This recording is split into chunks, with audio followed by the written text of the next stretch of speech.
이걸 가끔 제가 얘기하면 1억 원으로 뭘 샀냐 하면 지금 들으시면 굉장히 다 놀라시는 가격들인 거죠. 그때 강남하고 마포하고 구리하고 이런 식으로 해서 동시에 매칭까지 됩니다. 서울에서 가지고 있는 거는 이제 세액 실현하는 거, 계속해서 투자 주택 카드 어느 정도 실현할 수 있는 거 빼서 일본에 옮겨보자. 어때요? 저는 사실 제가 기대했던 대답 아니어가지고 저도 사실 몰빵을 지은 거 아닌가 생각을 했었는데 아, 인생은 몰빵인데. 네, 그게 아니었군요.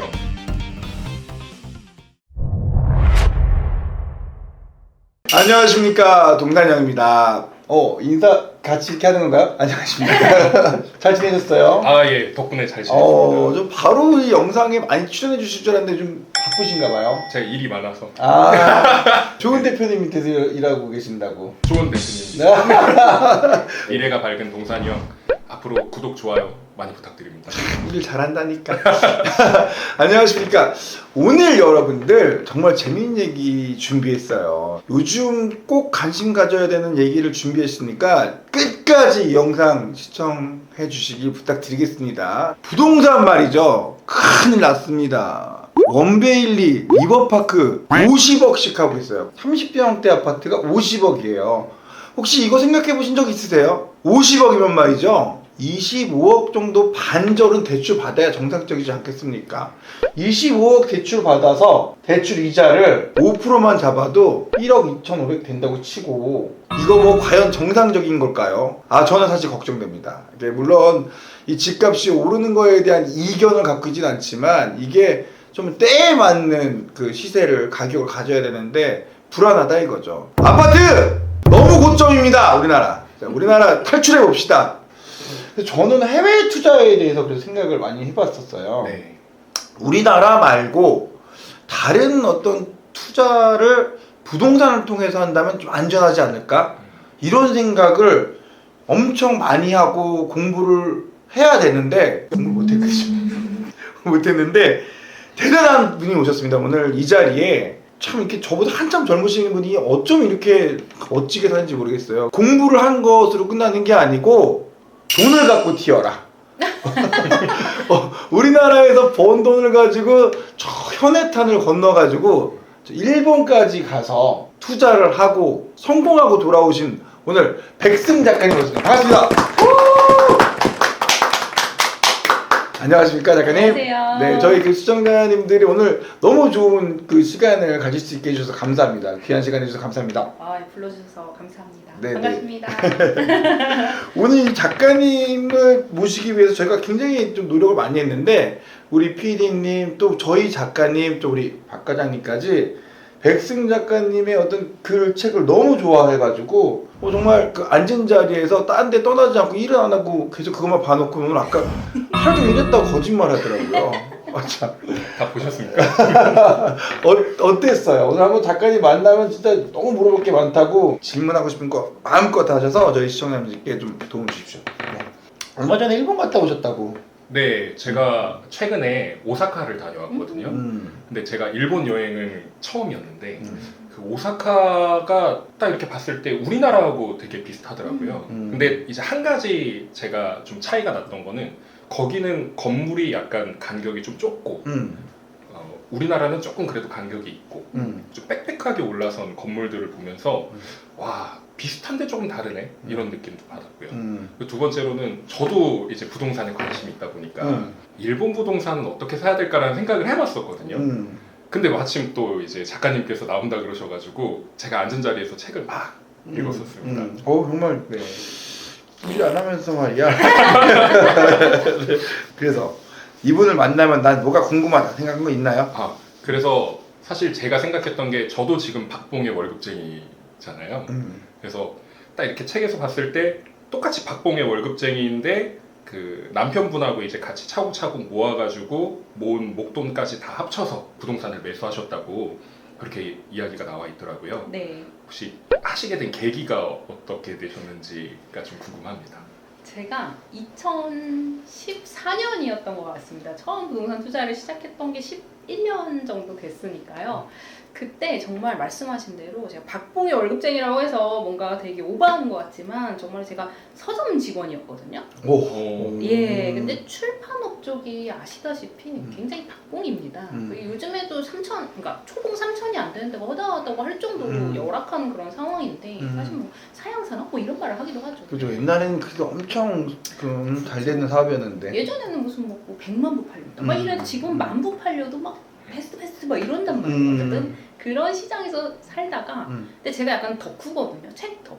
책을 너무 좋아하다 보니까 아 제가 이 일은 계속 하고 싶은데 돈은 벌고 싶은 거예요. 그러다 보니까 조금 눈이 돌아간 게 투자를 하자. 근데 이제 그때 주식으로 얼마 안 한 거 다 말아먹고 그때는 진짜 적은 돈이었기 때문에 그리고 나서 이제 저한테 맞는 투자가 뭐가 있을까 하다가 지금의 남편과 이제 부동산 투자 공부를 하기 시작했고 그러면서 첫 투자를 역삼동에 있는 오피스텔을 마이너스 통장 뚫으면서 시작을 했어요. 아, 근데 오피스텔 투자를 먼저 시작하셨어요? 예, 월세 투자를 그때도 지금 생각해보면 월세를 받는 삶을 되게 살고 싶었던 거였죠. 그래서 그 처음에 이제 월세 받았을 때 90만 원을 내는 사람이 있다는 것도 전 놀라웠는데 원룸에서 하면서 그리고 이제 제가 대출이자 다 빼니까 한 40만 원이 남더라고요.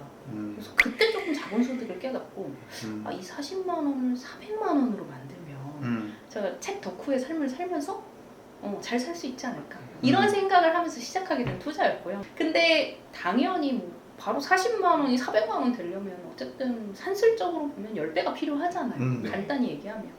근데 그만한 돈이 없었습니다. 그래서 10채 사야 됩니다. 그렇죠. 그냥 간단히 계산하면. 그래 그렇다 보니까 이제 허리띠 졸라매고 하면서 남편하고 같이 1억 원까지 모으고 그리고 그때부터 이제 서울 아파트 갭 투자를 하기 시작합니다. 아, 1억의 종잣돈은 그럼 이제 노동수익으로 만들었네요? 예, 다 근로소득이었죠. 이 사례를 한번 얘기를 하면 되게 재밌었는데 제가 결혼식을요 도서관에서 열렸어요. 멋있다. 국립중앙도서관에서 알죠. 결혼식 올릴 수 있어요. 대관료 68,000 몇백 원? 와. 돈 아끼려고. 근데 멋있어. 그러니까 그런 식으로 근데 멋있어. 예, 좀 불필요한 소비를 최대한 줄이고 그리고 이제 막 집 구할 때도 신혼집을 구할 때도 이제 40년 된 아파트 월세 들어가서 이제 회사 걸어 다닐 수 있는 뭐 그런 식으로 많이 절약을 했고요. 사실 1억 원을 모을 때까지는 정말 힘들긴 했습니다. 좀 구성맞게 살다가 한 3년 동안 모아서 이제 1억 원이 모았을 때 이제 제 책의 제목에 나오는 서울을 팔고 도쿄를 샀습니다. 그 서울을 판 아파트들을 매입하기 시작하죠. 이거 가끔 제가 얘기하면은 1억 원으로 갭 투자 시작했다는데 뭘 샀냐면 지금 들으시면 굉장히 다 놀라시는 가격들인 거죠. 그래서 그때 강남하고 마포하고 구리하고 이런 식으로 해서 동시에 내 책까지 들립니다. 1억 가지고? 예, 그때 그게 가능했죠. 원래 고수였네요. 원래. 근데 그게 사실 고수라기보다는요 그냥 제가 살고 싶은 집들을 하나씩 산 거였어요. 네, 마포는 제가 실거주 하기 위해서 들어가는 집이라서 대출 풀로 받아서 그때는 DSR 규제, 뭐 LTV 규제, 뭐 취득세 중과 이렇게 전혀 없었죠. 그래서 그냥 담보대출을 받아서 들어갔고 그리고 구리는 이제 저희 친정 근처에서 살고 싶어가지고 애기 낳으면 친정 근처가 살아야지. 애가 이제 그때 구리에 사시는 어머님 집 근처로. 그 다음에는 또 강남은 나중에 애기 크면 좋은 학교 보내야지. 이러면서 이런 식으로 매입하기 시작했던 것들인데 이제 운이 좋게도 이제 그게 좀 오르면서 목돈이 마련되게 됐죠. 대단하십니다. 누구나 가고 싶은 강남. 마용성의 마포. 야, 그 경기도에서는 누구나 좋아하는 학군을 가진 구리까지 남들이 주목하는 곳들을 잘 찍고 들어가셨네요. 근데 1억 가지고. 근데 대표님 기억하시겠지만 네. 제가 2016년, 17년에 갭 투자 시작했거든요. 그 정도 됐으니까 아마 그런 규제들이 별로 없었겠죠. 아무것도 없었고 솔직히 갭 차이가 얼마 안 났습니다. 16년일 것 같다, 그죠? 네, 맞아요. 그래서 그때는 뭐 갭 차이가 거의 없는 상태에서 몇 천씩만 넣어도 살 수 있었던 그런 호시절이 있었네요. 그러니까 저도 그런 기회가 다시 올 수 있으면 참 좋을 것 같은데 그건 이제 돌아오지 않을 것 같아요. 인생에 있어가지고 이미 그런 기회를 노리시는 분들은 지금 계속 가난하게 살고 있어요. 오지 않아서. 하여튼 복 받으셨는데 그 결정하실 때 그래도 사실은 좀 이렇게 두렵고 그런 일이 있었을 것 같아요. 그 돈을 가지고 저희가 이제 궁금한 건 이제 나중에 우리 그 작가님이 또 이제 한국 부동산의 이야기를 또 들려주신다고 들었거든요. 들었는데 오늘은 일단 일본 부동산, 현해탄의 일본 부동산을 좀 궁금해서 모셨거든요. 그 일본 부동산에 대한 요 책을 한번 좀 소개해 드리면 서울을 팔고 도쿄를 샀습니다라는 책. 이거 언제 나온 책이에요? 이게 작년 1월이었으니까요. 2023년 1월에 나왔습니다. 네네. 요거 나오시면서 엄청 여기저기 많이 불려다니시더라고요. 뭐 중앙일보, 매일경제, 어니투데이, 마주종님의 스마트 튜브까지 해가지고 우리 유튜브 구독자들이 보는 거니까 그런 많은 어떤 채널들과 미디어에 나가게 되시더라고요. 좀 갑자기 또 연예인병 생기시진 않으신가요? 조금 더 유명해지면 한번 고민해 보겠습니다. 아직 그건 아니야? 네, 아직까지 아무도 몰라 봅니다. 아니 이 정도면 연예인 아닌가요? 네, 부동산에서는 네. 연예인이라고 봐야겠죠. 아 스치면 사망이 네. 나고 우리 저 백승 작가님 보고 나면은 다들 그 미모에 빠지고 대화를 하면서 이 지적인 뭐 그런 거에 빠진다고들 하는데 본인은 책에 빠졌다면서요? 아, 예, 저는 진짜 앉은 자리에서 2시간 동안 책만 보고 있어가지고 그 와이프가 뭐 하고 있는 거냐고 집안일 하라고. 그렇죠. 집에 가면 네. 집에 일해야 돼. 회사 오면 회사 일하시고 저랑 나가면 또 제 개인 업무 봐주시고 참 일복 터졌네요. 그래도 다 좋아서 하는 일이니까요. 아, 예. 집안일 빼곤 다 좋습니다. 네, 저는 일단은 백승 선생님의 어떤 작가님의 책을 봤을 때 본인이 제일 먼저 물어봐야지 했던 1번 질문이 뭔지 좀 궁금해요. 그러니까 제일 궁금한 건 그거였어요. 왜 불장에서 서울 아파트를 팔고 도쿄로 넘어갔느냐. 이게 제일 궁금합니다. 그게 2019년에 제가 아파트들을 좀 정리를 하기 시작했었는데요. 네. 그때 상황을 생각해 보면 진짜 불장 그 자체. 자고 일어나면 몇 천씩 뛰고 제가 실제로 마포 아파트 내놓는다고 하니까 그 주에 세 팀이 와서 보더라고요. 네. 그러니까 그런 정도로 굉장히 과열된 시장이었는데 저희한테는 약간의 목표가 있었던 것 같아요. 그러니까 월세 받는 삶 살고 싶다. 네, 차익 실현해서 그 돈으로 수익형 투자해보고 싶다라는 생각도 확실히 있었던 건 사실입니다. 그리고 이제 무엇보다 그때 혹시 기억하시는 구독자분들이 계실 것 같은데요. 그때 겁을 되게 많이 줬습니다. 뭐 종부세 엄청 때린다, 너 안 팔면 큰일 난다. 그런 좀 겁을 주는 시장에서 사실 그것도 겁이 났지만 정책이 너무 손바닥 뒤집듯이 바뀌는 걸 보면서 내가 이걸 이렇게 민첩하게 대응할 수 있는 투자자일까? 그러니까 그렇게 좀 정말로 토끼 걸음처럼 막 뛰어다니는 사람은 전 아니거든요. 좀 느리다면 느린 사람이라서 그런 것에서 오히려 겁을 좀 먹었던 것 같아요. 뭐 이런 여러 가지 이유가 있었지만 사실은 어쨌든 차익 실현해서 돈 버는 게 좋았던 거고요. 그리고 뭐 제가 이 책을 쓰면서 서울을 팔고라고 해가지고 서울 거 다 처분하고 다 일본으로 건너가냐도 그건 아닙니다. 약간의 좀 남아났던 것도 있었기 때문에 그래 우리는 그러면 가지고 있는 거 서울에서 가지고 있는 거는 이제 차익 실현하는 거 계속해서 투자 진행하되 어느 정도 실현할 수 있는 건 빼서 이제 한번 일본에 옮겨보자. 이런 것이 좀 합이 맞았던 것 같아요. 차익형하고 이제 수익형이 좀 이제 이게 포트폴리오를 했네요, 그죠? 나름 지금 돌이켜 보면 그렇게 했던 것 같습니다. 어때요? 저는 사실 제가 기대했던 대답 아니어가지고 어떤 생각으로? 저도 사실 몰빵을 치신 거 아닌가 생각을 했었는데 인생은 몰빵인데요? 네, 그게 아니었군요. 제가 생각했던 것보다 훨씬 스마트한 투자를 하신 것 같아요. 저는 그것도 있고 저는요 뭐 17년까지 재미를 좀 봤고요. 근데 뭐 18년 끝나고 19년 한 번 더 오르길래 오른 만큼 올랐다. 전 더 올라봐야 또 떨어진다 생각해서 저는 갔어요. 앞날을 내다보는 점쟁이 이렇게 얘기하실 줄 알았는데 굉장히 솔직해. 맞습니다. 전 안정적인 수익형 부동산이 필요했어요. 놀고 먹으려고. 훨씬 더 솔직하고 좋으신 것 같아요. 좋다. 이게 책에서도 되게 디테일하게 나와 있거든요. 네. 근데 이제 전부 다 팔지 않았다라고 이야기하신 거는 제가 여기서 알았어요. 그러니까. 제가 자료 조사가 좀 부족했던 것 같아요. 네. 그러면 우리 그 백승 작가님은 원래 그 투자했던 돈을 액수로 따지면 5천만 엔 정도 가져갔다고 하셨던 것 같아요. 네, 맞습니다. 그러면 이제 거기가 5억 좀 안 돼, 4억 한 6, 7천 정도 되는 돈이었나요? 어느 정도 수준이었어요, 당시에?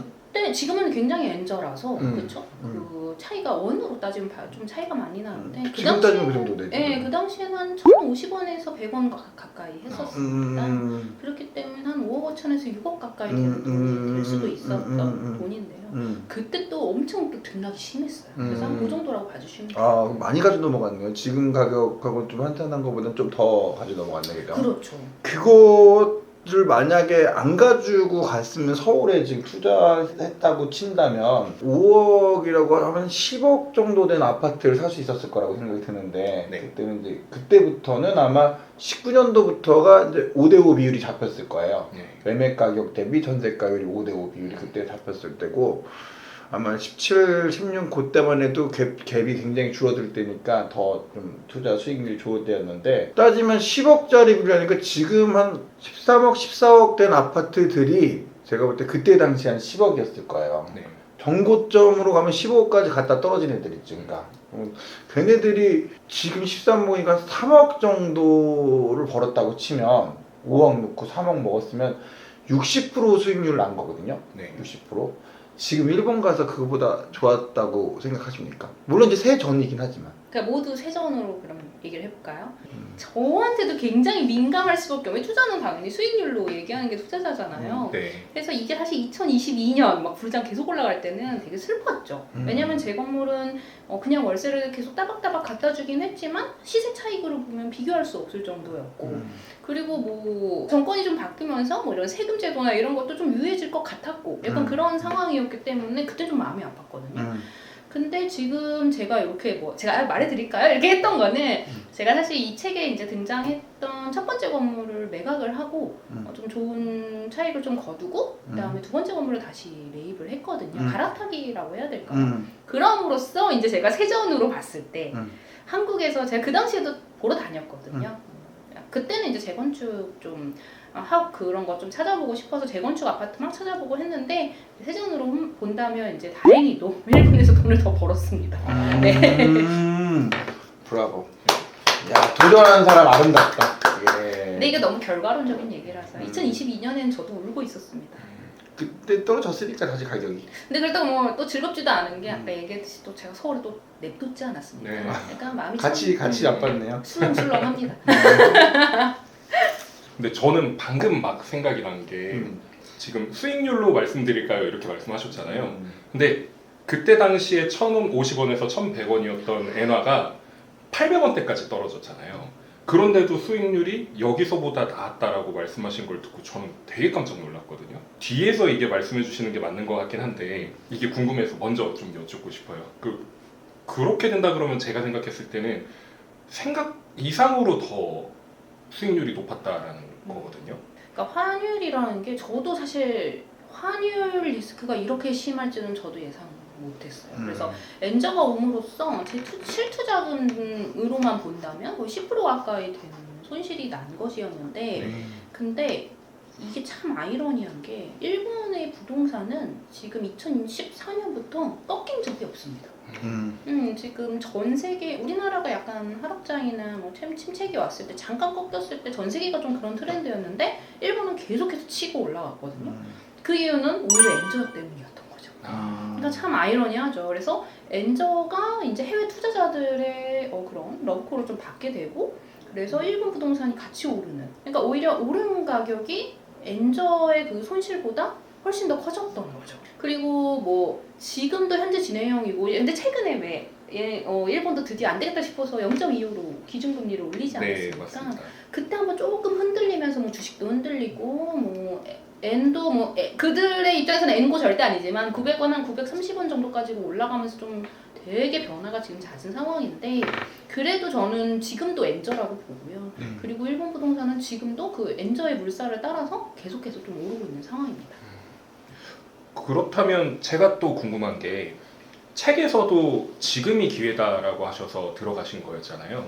근데 지금 그때보다 엔화가 또 이제 그 가치가 절하된 상황인데 지금도 투자 관점에서는 투자해야 된다라는 게 유효하신 건가요? 이게 사실 2019년에 제가 이런 인터뷰 했으면 네 라고 얘기할 것 같은데 네. 지금 물어본다면 그럴 수도 있고 아닐 수도 있다. 얘는 좀 보수적으로 얘기를 하고 싶은데요.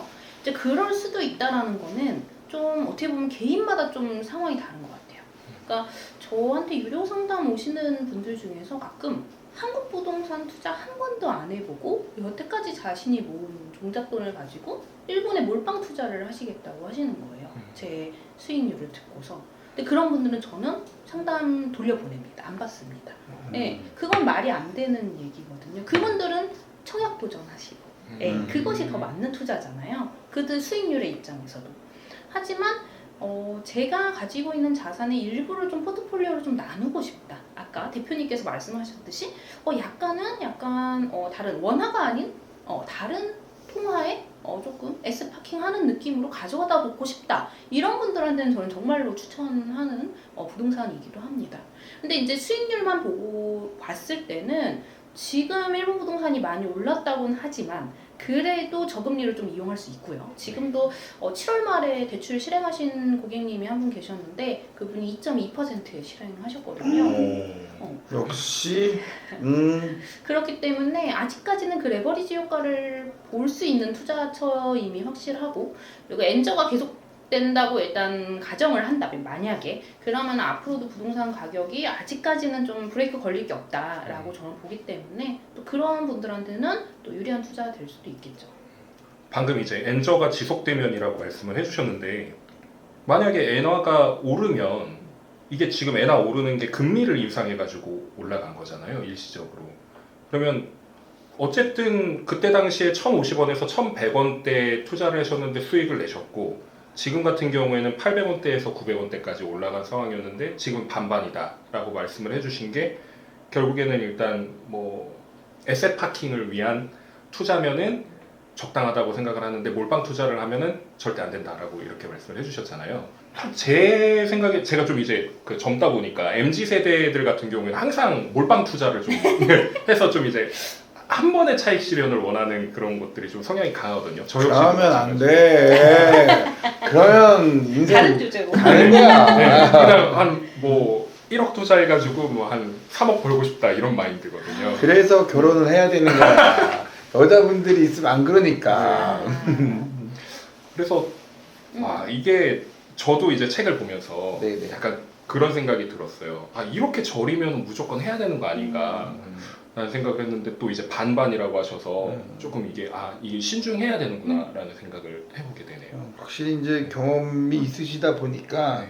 정확한 조언을 해주시네요. 뭐 다 몰빵 투자 이런 거는 또 안 받아주신다고 하시는 거니까 그 사람 인생을 잘 생각해 주시는 것 같아요. 네. 저도 질문을 하나를 해도 될까요? 네. 네, 그러면은 왜 일본을 선택했냐고 사실 물어보고 싶었어요. 그러니까 사실은 자기가 생각한 걸 실천할 수 있는 사람이 세상에 별로 없는데 그 또 우리나라에서도 아니고 해외에 가서 한다는 건 더더군다나입니다. 근데 이 미국이라든지 네. 뭐 캐나다 또는 뭐 호주 이런 곳들에서도 경제적으로 안정되어 있고 그 나라 중에서도 안정되어 있는데도 경제 성장률이 좋아서 부동산 가격을 높여주는 곳들도 있었고 또 동남아시아라든지 심지어는 당시에는 러시아 전쟁이 없었으니까 가까운 러시아 블라디보스토크나 이런 데도 많이 사람들이 갔었거든요. 말레이시아 이런 쪽 많이 보고 베트남 많이 보고 그랬는데 좀 만만하잖아 또 네.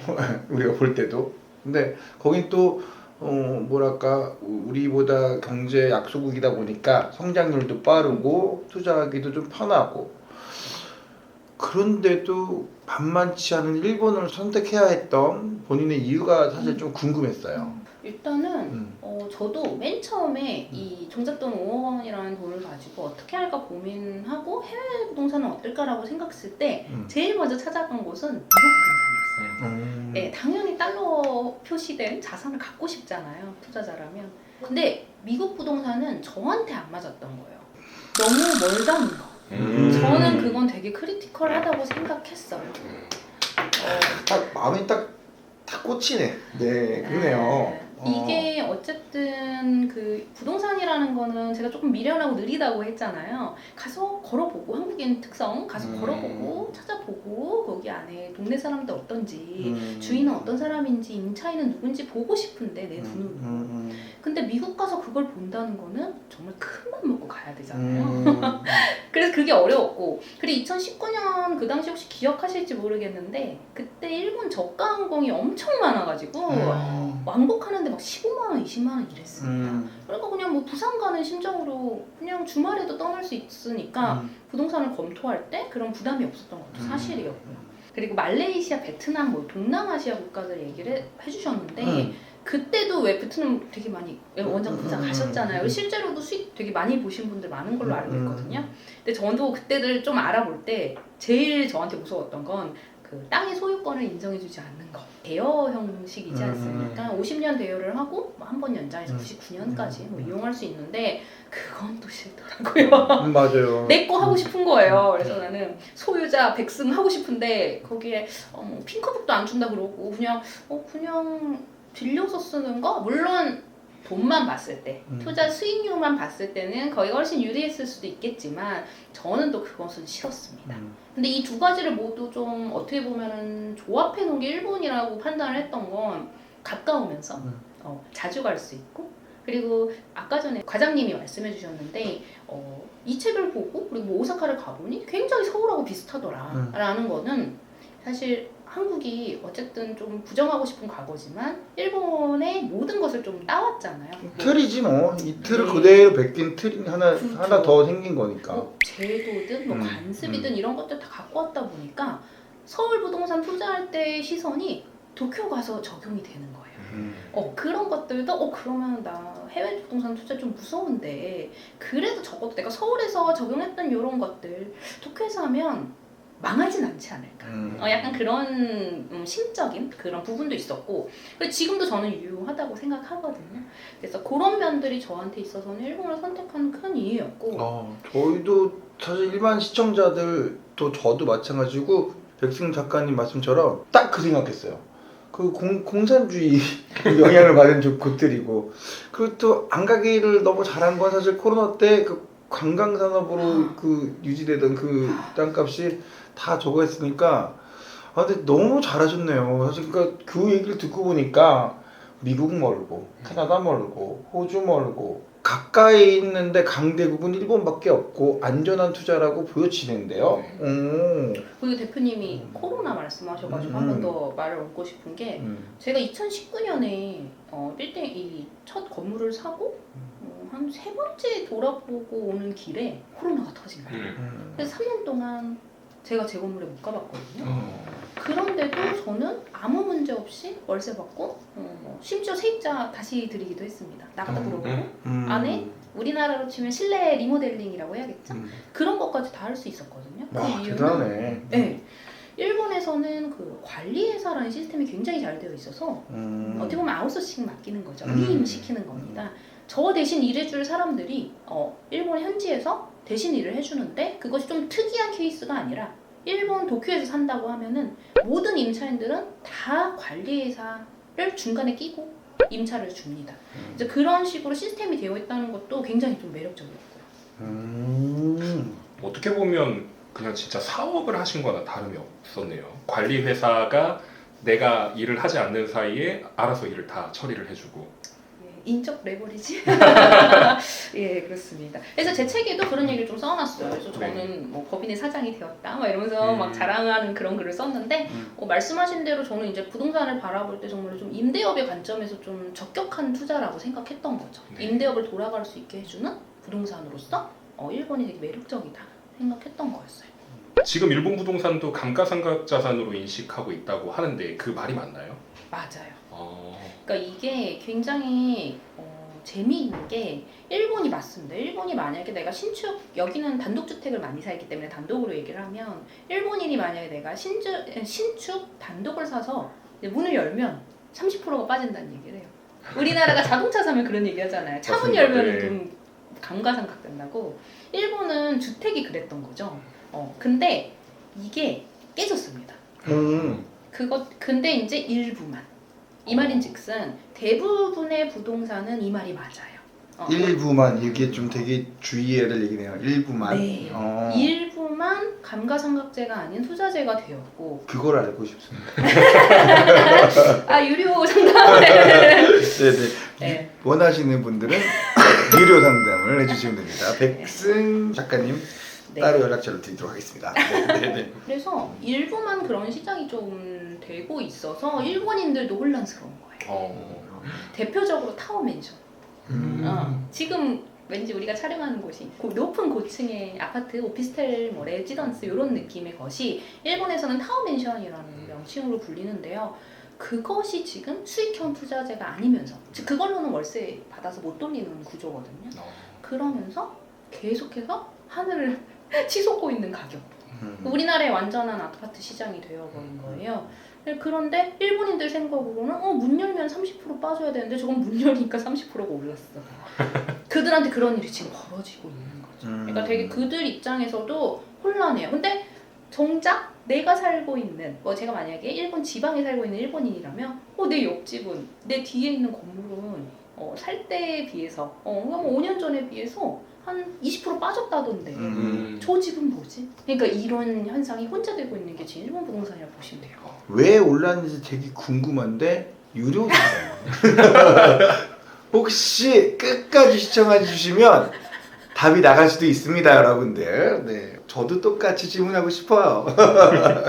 이게 방금 말씀해 주셨던 이 타워맨션 그리고 또 책에서 이걸 다 정리를 해주셨던데 제가 이해한 바로는 이 타워맨션이 주상복합이나 우리나라의 그 고급 아파트들 있지 않습니까? 뭐 예를 들면 뭐 프리마제라든지 뭐 아크로라든지 아니면은 뭐 갤러리아 포레 이런 느낌으로 저는 인식을 했거든요. 그게 맞나요? 통상적인 이미지는 그게 맞습니다. 근데 가격만 봐서는 그렇지 않아요. 그러니까 우리나라가 생각하는 그런 고급 아파트들이 아까 전에 우리가 서두에 얘기했듯이 40억, 50억을 찍고 있잖아요. 네. 그런 것들은 오히려 타워맨션이라기보다는 오히려 저층 맨션에 그런 게 많아요. 저층 맨션은 거기 뭐 4억엔부터 시작하는 저층 맨션이 즐비하고요. 우리나라는 아파트 40억, 50억 찍혀있으니까 기사 떴는데 거기는 그게 당연한 정도로 부자들의 또 다른 저층 맨션이 따로 있는데 그 고층 맨션, 20층이 넘어가는 고층 맨션 그들의 타워 맨션은 최근 들어 나타나기 시작했거든요. 그건 다 이제 내진 설계가 빵빵해지면서 건축 기술이 늘어나면서 그러면서 나타난 것이 타워 맨션인데 그거는 지금 가격이 한 1억엔에서 2억엔 정도 됩니다. 10억에서 20억. 서울 아파트 10억, 20억 얘기하면 뭐 약간 우습잖아요. 근데 일본에서는 어떻게 맨션이 10억, 20억이야? 라는 현상이 나타나면서 이미지 자체는 서민들에게 있어서의 이미지 자체는 타워 맨션이 마치 우리나라의 그 아크로 그런 느낌이 되는 거죠. 평수는 좀 커요? 원래 일본은 좀 작잖아요.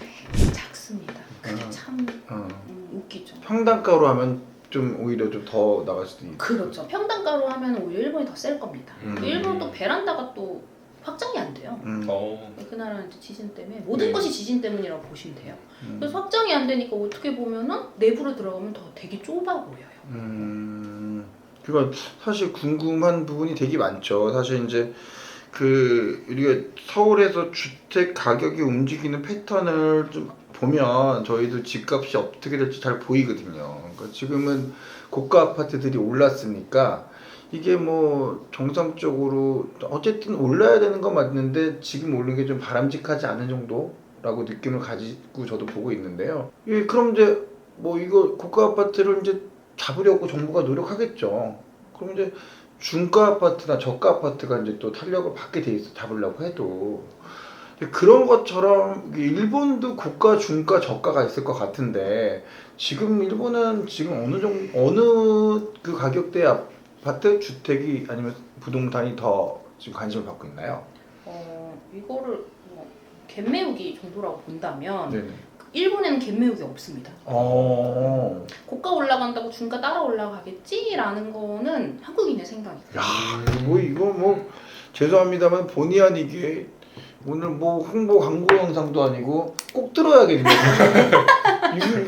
이렇게 말도 안 되는 답이 나올 줄 몰랐어. 네, 아닙니다. 이 고가는 고가 시장이 따로 있고 저가는 저가 시장이 따로 있는데요. 고가 시장은 정말 그들만의 세상, 그들만의 리그가 펼쳐지고 있는. 아까 전에 제가 4억엔짜리 아파트가 너무 흔하니까 아무렇지 않다고. 뭐 최근에 아자부다이 힐즈 많이 들어보셨겠지만 도쿄에서 제일 비싼 펜트하우스 200억엔에 새 채 완판했거든요. 2천억 원짜리 아파트가 완판되는 나라예요. 죄송합니다. 아까 제가 대한민국 아파트 끝났다. 말 실수했어요. 압구정 갑시다. 2천억 갔대잖아. 와. 이제 시작이네요. 네, 사실 그거 되게 물어보고 싶었어요. 50억 아파트를 어떻게 봐야 되냐. 정말 좀 고민이었는데 그거를 보는 게 과연 OECD의 그 평당 단가로 봤을 때 우리가 이게 가능한 건가 궁금했는데 한 번에 제 궁금증을 해결해 주시네요. 야, 일본이라고 2천억 우리 아직 한참 가야 되네. 대단하시네요. 네, 감사합니다. 되게 좋은 정보였어요. 그렇구나. 그런 그 패턴이 없다는 것 자체 사실 너무 신기해요. 아무래도 뭐 이렇게 그 전세 제도도 없고 뭐 이러다 거기도 없나요? 전세 없습니다. 그러니까 그러다 보니까 좀 움직임 어떤 그 흐름이 다르긴 다르겠지만 그렇게 움직이는 게 되게 신기하네. 이유가 뭔지는 강의가 듣는 걸로 하시고. 네, 그러면 이제 또 다른 질문을 한번 해보시죠. 그 요즘에 이제 엔저 현상이 계속 되고 있었다 보니까 외국인들의 투자가 되게 많았을 것 같아요. 지금도 계속 꾸준히 증가세를 유지하고 있나요? 이 대표님의 방금 이야기가 어떻게 보면 여기까지 좀 이어질 수 있을 것 같은데 이제 일본인 내부에서 판단하기로는 이 고가 멘션이 계속 올라가는 게 외국인 투자자들 때문이라고 생각을 하기도 합니다. 우리나라에서는 뭐 어디가 외인이 샀다라고 하면 기사 나오고 또 아까 똑같은 말을 하는데 기사 나오는데 일본에서는 외국인이 고가 멘션 사는 게 흔한 일이라서 아무렇지 않게 좀 느껴지는 거죠. 네네. 근데 뭐 당연히 일본이 이제 우리나라 입장에서는 조금 불편할 수 있는데 어쨌든 일본은 글로벌로 봤을 때는 굉장히 좀 안정적인 나라이면서 선진국으로 쳐주는 나라이면서 좋은 기업도 많이 있고 우리나라는 많이 무시하지만 사실 일본은 되게 좋은 기업도 많이 있고 그리고 국제학교 교육적인 측면에서도 도쿄에만 20개가 넘는 걸로 알고 있습니다. 그런 식으로 교육적으로도 조금 많이 지원을 받을 수 있는 나라이다 보니까 외국인들이 좋아할 수밖에 없는 도시이기도 합니다. 그렇기 때문에 외국인 투자자들이 많이 들어오고 있고요. 근데 그것이 이제 엔저까지 맞물려서 이제 폭발을 한 거죠. 그래서 최근에도 저는 이제 부동산 업체들 일본에 있는 업체들과 좀 관계가 있다 보니까 이런저런 얘기를 듣는데 뭐 어떤 분은 이게 그 부자들이 뭐 서양의 부자들이 아니라 진짜 왜 동남아시아에 많은 부자들이 계시지 않습니까? 현대 부자들 전세기 타고 오셨대요. 멘션 보러. 그 정도로 이제 좀 관심이 좀 안전한. 그러니까 아까 전에 에셋 파킹 뭐 이런 단어를 좀 썼는데 동남아시아 국가들, 중국 사람들도 머릿속에서는 내 돈을 안전한 곳에 옮겨놔야겠다. 이런 사람들의 니즈까지 좀 같이 있는 것 같아요. 그러면 그 막 이제 동남아 전세기 타고 오셔가지고 막 계약금으로 막 이렇게 막 10%씩 싸주고 그렇게 이제 가시는 걸까요? 10%일지 50%일지 어떻게 알아요? 일본은 어떻게 계약금이 어떻게 돼요? 아까 제도가 비슷하다는 얘기 하지 않았습니까? 네. 그거 비슷해요. 계약금 5%에서 10% 걸고요. 중도금 1, 2차 있고요. 그리고 잔금 있어요. 네네. 그렇구나. 안 사봤어요.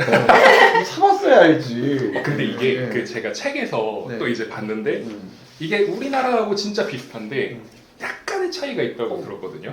그 뭐 이제 뭘 보낸다고 이렇게 말씀을 해주셨는데 그것 좀 혹시 설명해 주실 수 있을까요? 우리나라에서는 부동산 매입할 때 이제 복덕방에 전화해가지고 뭐 그거 사고 싶어요, 뭐 보고 그 다음에 가격금 쏘고 약간 뭐 문자로 남겨놓고 이 정도 하지 않습니까? 일본은 아예 그 내용을 하나의 서류를 만들어요. 그 나라는 서류를 너무 좋아해서 아날로그의 나라지 않습니까? 그래서 매입의향서라는 거를 쓰게 됩니다. 그래서 나는 이런 사람이고 얼마에 뭘 사겠다, 언제 사겠다 이런 걸 작성해서 먼저 보내요. 그래서 그걸 받아야지만 이제 이쪽 사람들은 이 사람들이 진심이구나, 진짜 살려는 거구나 이렇게 판단을 한다고 합니다. 그래서 그런 행정적인 절차가 한국과는 조금 다르지만 있는 게 있어요. 전 그것도 궁금합니다. 그 우리나라에서 이제 복비 내주잖아요. 네. 일본도 복비 비슷한 게 있지 않나요? 복비가요? 복비는 사실 어딜 가도 있을 수밖에 없죠. 그죠? 네. 그들도 수수료를 받고 사니까. 근데 미국은 매도인만 낸다고 하더라고요. 그런데 일본은요, 복비가요 너무 세요. 3%입니다. 좀 그래야 돼요. 그래야 돼. 일본 중개업 하시는 분들 힘들거든. 중개업 하시는 얼마 전에 어쩐지 저기 트리마드 얘기 갔다 오셨잖아요. 예, 같이 3억 오르기 전에 하나 사주셨잖아. 네, 진짜 거의 올랐잖아요. 지금. 그런 거 해가지고 3%씩 주면 얼마나 좋아. 이런 반응 야, 오랜만에 봐요. 아, 예. 업계 관계자분들. 예. 한 네. 5% 받아야 돼요. 네. 그래서 근데 저도 이게 처음에는 한국인으로서 받아들이기 정말 힘든 수치였거든요. 근데 뭐 로마에 가면 로마법을 따라야 되잖아요.